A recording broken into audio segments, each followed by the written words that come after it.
Last session में हमने practice set 1.2 complete किया था। नाउ आज हम देखेंगे conditional statements and its converse. Conditional statements क्या होते हैं, ध्यान से देखिए। The statement which can be written in the form of if then are called as conditional statement. यानी जो स्टेटमेंट हम इफ और देन के फॉर्मेट में लिखते हैं उसे हम कंडीशनल स्टेटमेंट कहते हैं। The part of the statement following if is called as antecedent. जो पार्ट इफ से चालू होता है उसे हम एंटीसेंट कहते हैं। And the part following then, then के बाद का जो पार्ट होता है उसे हम कॉन्सिक्वेंट ऐसे कहते हैं। ओके, यानी पहला पार्ट जो है कंडीशनल स्टेटमेंट का उसे हम एंटीसेंट कहते हैं और सेकंड पार्ट जो होता है उसे हम कॉन्सिक्वेंट कहते हैं। एक एग्जांपल दिया है, देखो यहाँ पे। For example, consider the statement the diagonal of a parallelogram bisect each other. Diagonal of a parallelogram क्या कर रहे हैं, वो एक मेक को बाइसेक्ट करते हैं। तो we can written the statement in the conditional form. अगर ये स्टेटमेंट हमें कंडीशनल फॉर्म में लिखना है तो हम क्या लिखेंगे, ध्यान से देखिए। If the given quadrilateral is a parallelogram, यानी दिया हुआ क्वाड्रिलेटरल अगर पैरेललोग्राम है, then its diagonal bisect each other, तो उसके डायगोनल बाइसेक्ट करेंगे। ओके, तो इसमें जो पहला पार्ट था the given quadrilateral is a parallelogram, वो हो गया हमारा एंटीसेंट। एंड द सेकंड पार्ट था हमारा given it's a diagonal bisect each other, वो हो गया हमारा कॉन्सिक्वेंट। ओके, तो इस तरह से हम इफ एंड देन में लिख सकते हैं। और एक एग्जांपल देखिए, the opposite angle of a parallelogram are congruent. यहाँ पे लिखा हुआ नहीं है, मैं बता रहा हूँ। The opposite angle of a parallelogram are congruent. इसको इफ एंड देन में अगर लिखना है तो क्या होगा, if a given quadrilateral is parallelogram, if a given quadrilateral is parallelogram, then its opposites angle are congruent, then its opposite angle are congruent. तो इसमें का जो पहला पार्ट हो गया कौन सा, अ given quadrilateral is a parallelogram, ये हो गया हमारा एंटीसेंट। और सेकंड पार्ट जो था देन के बाद का अपोजिट्स एंगल आर कॉन्ग्रुएंट, ये हो गया हमारा कॉन्सिक्वेंट। ओके, अगर ये दिए हुए प्रॉब्लम को अगर हम कंडीशनल स्टेटमेंट को अगर रिवर्स कर देते, इसका मतलब इफ पार्ट देन में जाएगा और देन पार्ट इफ में जाएगा, तो इसे हम कन्वर्स स्टेटमेंट कहते हैं। ओके, देखिए क्या लिखा हुआ है। If a antecedent and consequent in the conditional statement are interchange, अगर ये दोनों को हम इंटरचेंज कर देते, then this resulting statement is called the converse of the given conditional statement. जो गिवन कंडीशनल स्टेटमेंट उसका हम इसे कन्वर्स करते हैं। एग्जाम्पल दिया देखो वही, if a quadrilateral is a parallelogram then its diagonal bisect each other. इसका कन्वर्स हो जाएगा, जो देन के बाद का पार्ट हो जाएगा ये पहले आएगा। If the diagonal of a quadrilateral bisect each other then it is a parallelogram, then it is a parallelogram. Okay, एक नोट आपको इम्पोर्टेंट यहाँ ध्यान रखना है, जब भी हम कन्वर्स लेते हैं तो अगर पहला कंडीशनल स्टेटमेंट ट्रू है, if a conditional statement is true then its converse is not necessarily true. तो इसका कन्वर्स ये नेसेसरली ट्रू होगा ऐसी नहीं है। Okay,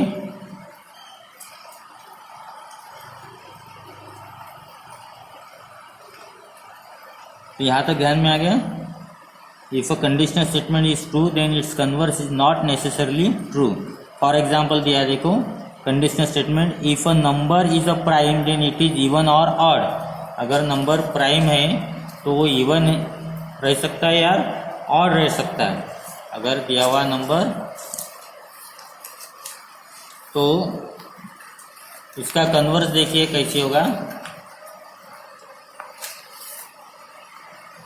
if a number is a even और odd, if a number is even और odd then it is a prime, then it is a prime। तो here the conditional statement is true। कौन सा conditional statement था, वो हमारा true रहेगा। कौन सा, कि अगर नंबर प्राइम होता है तो वो एक तो इवन रहेगा, और if a number is a prime then it is even और ऑड, ये ट्रू है। लेकिन अगर नंबर इवन और ऑड है तो then it is a prime, ये ट्रू नहीं है। ये जरूरी नहीं है कि कोई भी इवन नंबर या ऑड नंबर प्राइम रहेगा। तो सेकंड स्टेटमेंट यहाँ पे ट्रू नहीं है। Okay,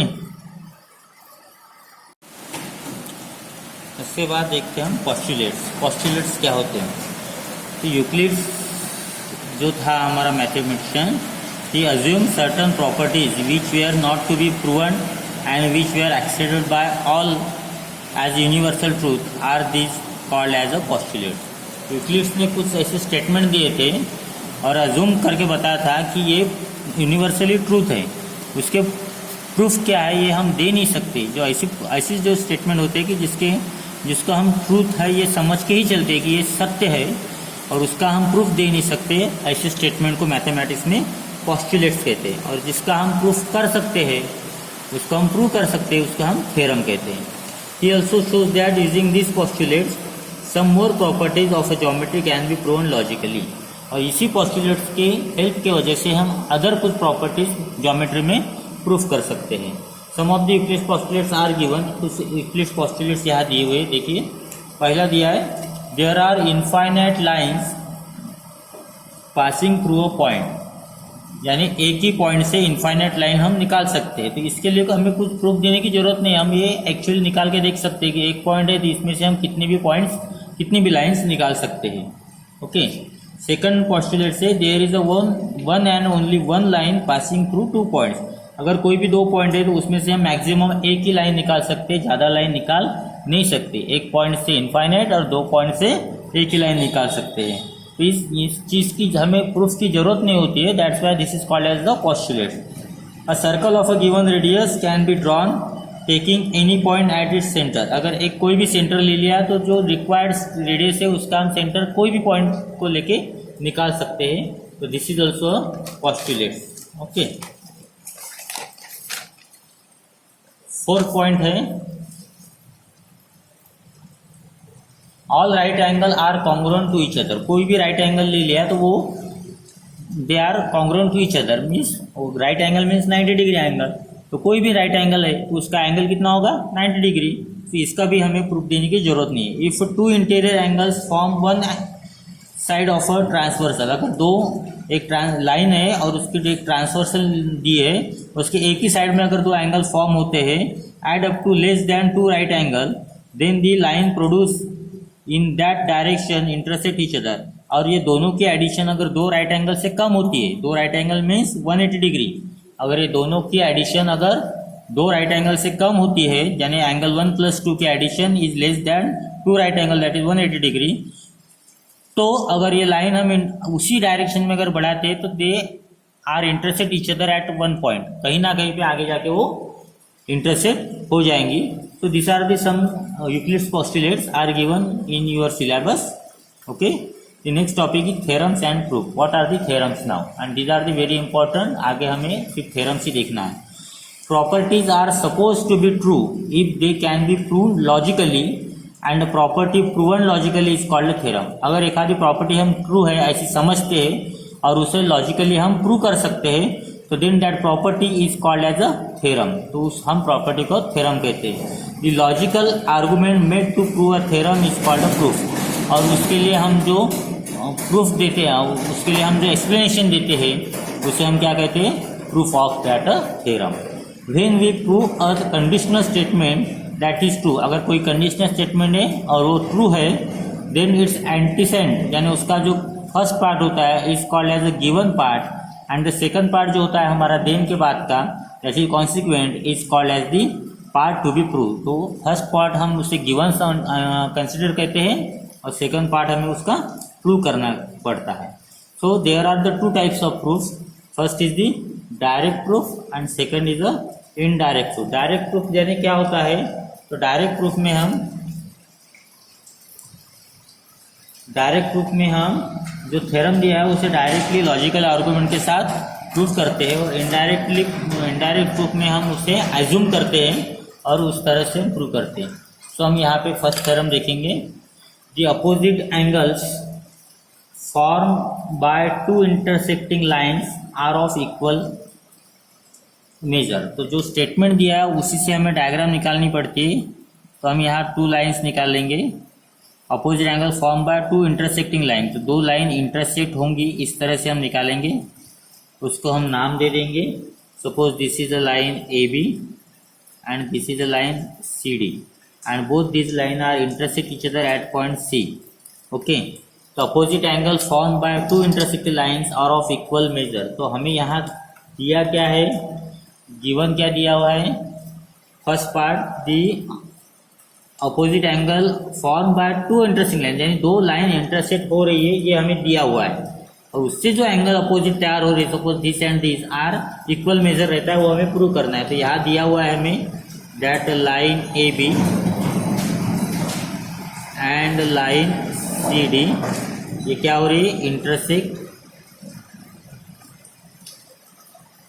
eight point O such that C dash O dash D and A dash O dash B. इसका मतलब हमने इन बिटवीननेस में देखा था कि सी और डी के बीच में ओ है और ए एंड बी के बिटवीन में ओ है। ओके, एंड हमें क्या प्रूव करना है, टू प्रूव कि opposite angle are congruent to each other, that is opposite angle, यहाँ पे एंगल ए ओ सी, ये देखिए A O C is equal to angle B O D, एक पेयर होगी अपोजिट एंगल की। सेकंड ये और ये अगर लेते हैं हम क्रॉस वाला, तो यहाँ आ जाएंगे angle B O C equal to angle A O D, ये हमें प्रूव करना है। ओके, तो गिवन थ्योरम्स के ऊपर से हमें डायग्राम निकालनी होती है, और डायग्राम में जो आप नाम देंगे वो नाम आपके गिवन और टू प्रूव एंड प्रूफ में आएंगे। Okay, now let's start proof. अब यहाँ हमें फिगर से क्या दिख रहा है, फ्रॉम फिगर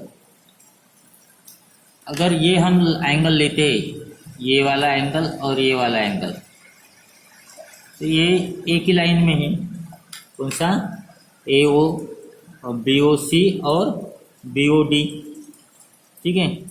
तो ये दोनों की एडिशन कितनी हो जाएंगी, 180 डिग्री, ठीक है। कौन सा एंगल है, एंगल बी ओ सी और एंगल बी ओ डी, ये दोनों की एडिशन 180 डिग्री है। क्यों, क्योंकि ये एंगल्स इन लीनियर पेयर है, इसको हम फर्स्ट दे देंगे और इसका रिजल्ट लेंगे एंगल्स इन लीनियर पेयर, एक रेशियो कोण जिसको हम कहते हैं लीनियर पेयर। ओके, उसी तरह से अगर ये और ये वाला लेंगे ए ओ सी और बी ओ सी, तो ये भी एक लाइन में है, ये दोनों देखिए ये इस तरह से, कौन सा angle A O C plus angle B O C, ये दोनों की भी एडिशन 180 डिग्री होगी, इसको हम नंबर सेकंड दे देंगे। इसका भी रीज़न सेम है, एंगल्स इन लीनियर पेयर। अब देखिए फ्रॉम 1 एंड 2 दोनों की राइट हैंड साइड सेम है, इसका मतलब दोनों की लेफ्ट हैंड साइड सेम हो जाएंगी, यानी angle B O C plus angle B O D equal to angle A O C plus angle B O C. अब ये दोनों में देखिए यहाँ पे भी बी ओ सी है, यहाँ पे भी बी ओ सी है, तो ये कैंसिल हो गए, तो क्या बचा, एंगल आप मेजर भी लिख सकते हैं, measure of angle B O D equal to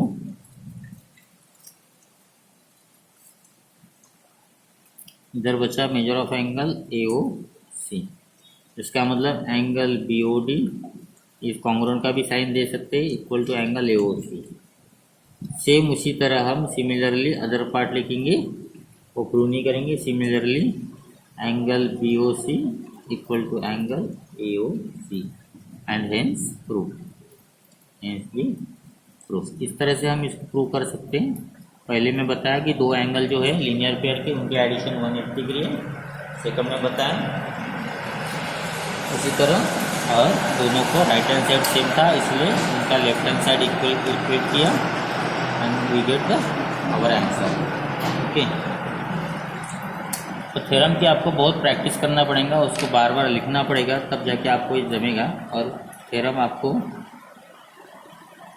याद रखना है पूरे, कि जितने आपके थ्योरम याद रहेंगे उतना आपको ज्योमेट्री इजी जाएगा। सेकंड दिया है देखो, अ प्राइम नंबर p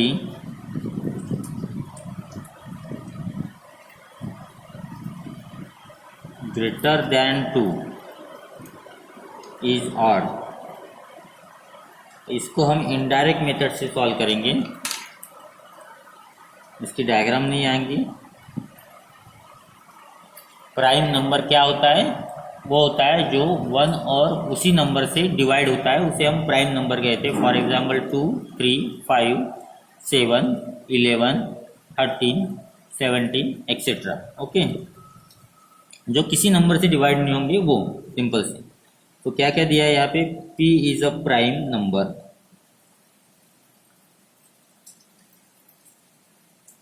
कैसा है वो? ग्रेटर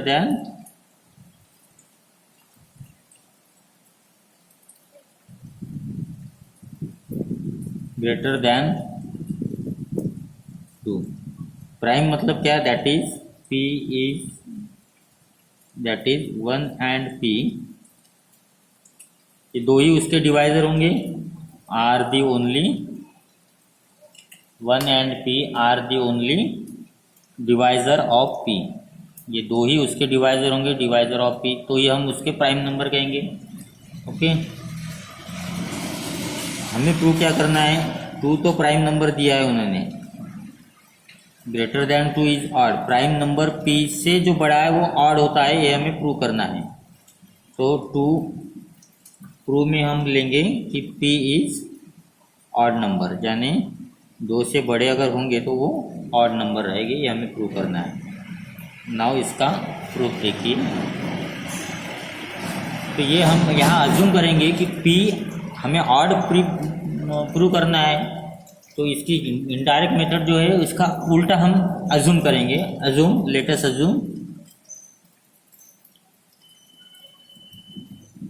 क्या अज्यूम करेंगे हम? That P is not a prime number. P is not an odd number. Odd number हमें प्रूव करना है, तो हम यहाँ अज्यूम करेंगे कि वो ऑड नंबर ही नहीं है। अब ऑड नंबर नहीं है तो क्या हो जाएगा? Therefore P is even number. Odd नहीं है तो क्या रहेगा? इवन रहेगा। अगर इवन नंबर है तो इवन नंबर आर P का डिवाइजर रहना चाहिए। अगर P इज ऑड नंबर है, P is not an odd number, तो P इवन नंबर है, तो P क्या रहेगा? तो इवन नंबर के लिए 2 तो डिवाइजर होता है, therefore 2 is divisor of P। ये हमारा फर्स्ट स्टेटमेंट हो गया कि 2 ये क्या हो गया? डिवाइजर ऑफ P हो गया। ओके, यहाँ पे समझ में आ गया। ये इनडायरेक्ट मेथड थोड़ी सी समझने के लिए हार्ड होती है कि प्रूव करना था हमें P इज ऑड नंबर। हमने अज्यूम किया कि P is not an odd number. अब P ऑड नहीं है तो क्या होगा? इवन होगा। अगर P इवन है तो 2 तो डिवाइजर रहेगा P का। Every even number is divisible by 2, therefore 2 is the divisor of P। But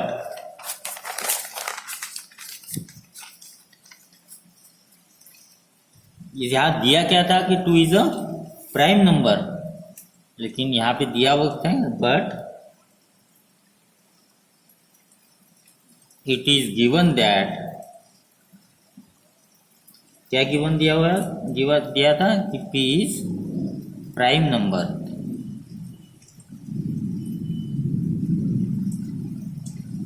therefore 1 and P are only divisor. ये अगर प्राइम नंबर है तो क्या रहेगा? 1 and P are only divisor of P। ये तो हमें सबको पता है कि प्राइम नंबर में 1 and only that itself number is a divisor. Therefore हमें पहला स्टेटमेंट क्या मिला है?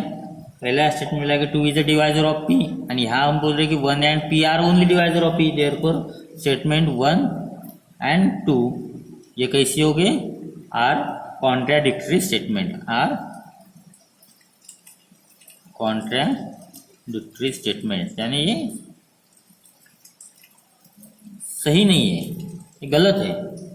और ये गलत क्यों हो गया? देयरफॉर आवर जो अजम्पशन था, आवर अजम्पशन, कौन सा अजम्पशन था? That P is not odd. ये क्या हो गया? हमारा गलत हो गया, एक अजम्पशन ही गलत हो गया। तो अजम्पशन गलत हो गया है, इसका मतलब क्या है? दस P अगर ऑड नहीं है तो P इज नॉट ऑड, ये अजम्पशन हमारा गलत हो गया। तो फिर क्या होगा कि P is an odd number, ये सही है, p is an odd number, ये सही है। And hence we write here, hence a prime number, which prime number greater than 2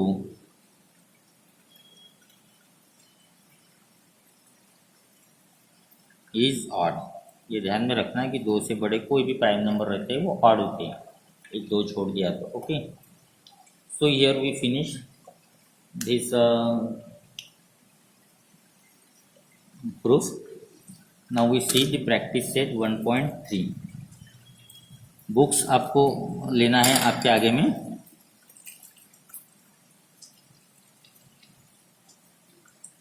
practice set 1.3, write the following statement in then form. In if then form में लिखना है, if then form में लिखना है। मैं क्वेश्चन नहीं लिखूंगा, first में का फर्स्ट है ये, दी अपोजिट, एक लिख लेता हूँ मैं, ठीक है। The opposite angles of a parallelogram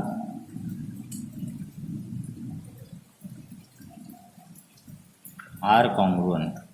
ये स्टेटमेंट दिया हुआ है, इसे हमें कंडीशनल फॉर्म में इफ एंड देन की इसमें लिखना है। तो हम लिखेंगे इफ अ गिवन क्वाड्रिलैटरल, अगर दिया हुआ क्वाड्रिलैटरल, ये पैरेललोग्राम है, इज अ पैरेललोग्राम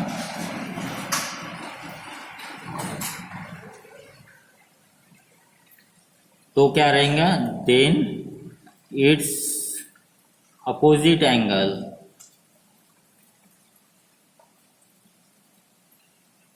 कैसे रहेंगे, आर कॉन्ग्रुएंट। तो इस तरह से हमें लिखना है इफ एंड या इफ एंड देन के फॉर्म में। Okay, the opposite angle of parallelogram are congruent, तो इसका इफ एंड देन में हो गया। If a given quadrilateral is parallelogram then its opposite angle are congruent. The second statement है the diagonals of a rectangle are congruent. कैसे diagonals rectangle के congruent, इसको भी हम उसी तरह से लेंगे। इफ अ क्वाड्रिलैटरल, बोलो, इफ अ क्वाड्रिलैटरल क्या है, is a rectangle, quadrilateral rectangle है, तो हम क्या कहेंगे, देन इट्स अ डायगोनल, कैसी रहेंगे, आर कॉन्ग्रुएंट। ये भी इफ एंड देन में हो गया, अंडरलाइन कर लो, यहाँ इफ है यहाँ देन है। ओके, एंड थर्ड स्टेटमेंट क्या है, इफ एंड, थर्ड स्टेटमेंट में आप लिख लेना, मैं इसका आंसर बताता हूँ। थर्ड स्टेटमेंट है if an isosceles triangle, in an isosceles triangle. Isosceles triangle किसे कहते हैं, जिसके दो एंगल सेम होते हैं, जिस ट्रायंगल के दो एंगल सेम होते हैं उसे हम आइसोसेलियस ट्रायंगल कहते हैं, या दो साइड सेम होते हैं। In an isosceles triangle the segment joining the vertex and the mid point इसका of the base, mid point of the base is a perpendicular. तो परपेंडिकुलर इस तरह से लिखते हैं शॉर्टकट में, टू द बेस। ये स्टेटमेंट दिया है, इसको इफ एंड देन में कैसे लेंगे, if the given triangle is isosceles. In an isosceles triangle का है ना, तो यहीं पे हम लगाएंगे if a given triangle is isosceles. तो क्या, देन, बाकी स्टेटमेंट वैसी then the segment joining the vertex, बाकी पूरा वैसे के वैसे लिखना है, and the mid point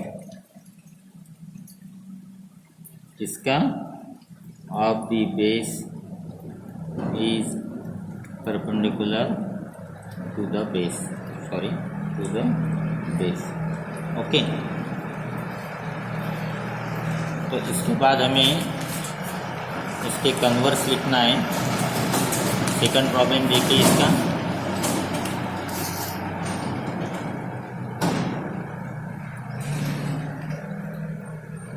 second problem में क्या क्या, right the converse of the following statement. Second बोला है right the converse of the, ये फॉलोइंग कंडीशनल स्टेटमेंट दिया है उसका हमें इन कन्वर्स लिखना है। कन्वर्स लिखने में इफ पार्ट को देन में जाएगा, देन पार्ट इफ में आएगा। फर्स्ट दिया है देखो, the alternate angles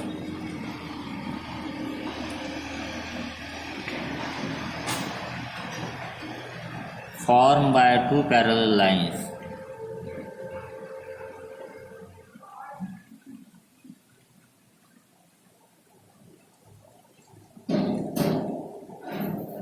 and their transversal are congruent। ये दिया है आपका गिवन स्टेटमेंट। जाने ये पैरेलल लाइन होती है आपकी, ये होगी आपकी ट्रांसवर्सल और इसे हम कहते हैं ऑल्टरनेट एंगल। तो ये alternate angles form by two parallel lines and their transfer are congruent. तो इसका कन्वर्स क्या होगा, if the alternate angle form by two lines and their transfer are congruent.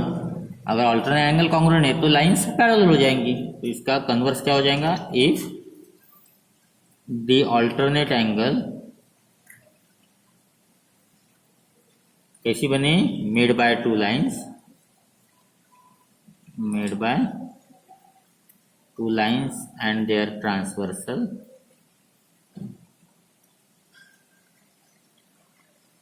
Are congruent. अगर ये कॉन्ग्रुएंट होते हैं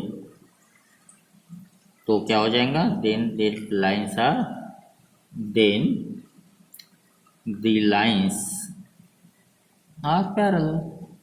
तो लाइंस क्या हो जाएंगी, पैरेलल हो जाएंगे। ये हो गया इसका कन्वर्स। सेकंड में क्या बोला है देखो, if a pair of the interior angle,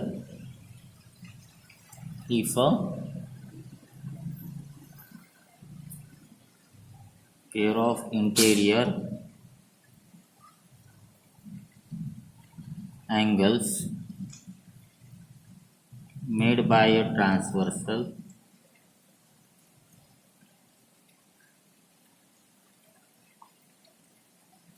of two lines are supplementary,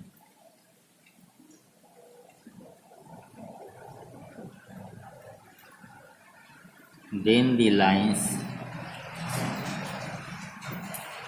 are parallel।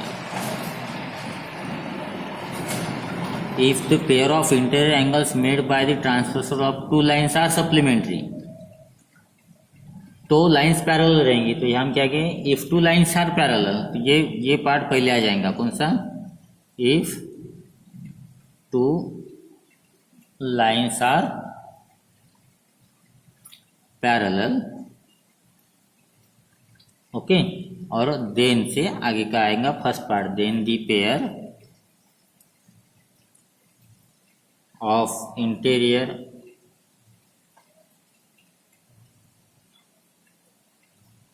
angles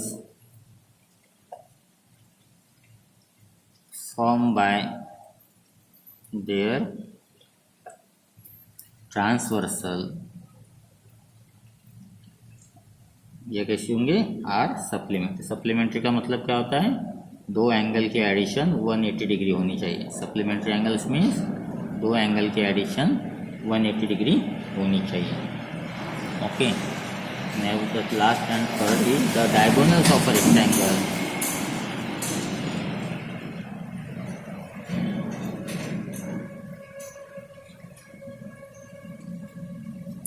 are congruent। Rectangle के डायगोनल कैसी है, कॉन्ग्रुएंट है। तो हम क्या लिखेंगे, if diagonal of quadrilateral are congruent. अगर किसी भी क्वाड्रिलैटरल के डायगोनल कॉन्ग्रुएंट है तो वो रेक्टेंगल है। तो हम यहाँ लिखेंगे इफ, इन्वर्स करना है हमें, if diagonal of a quadrilateral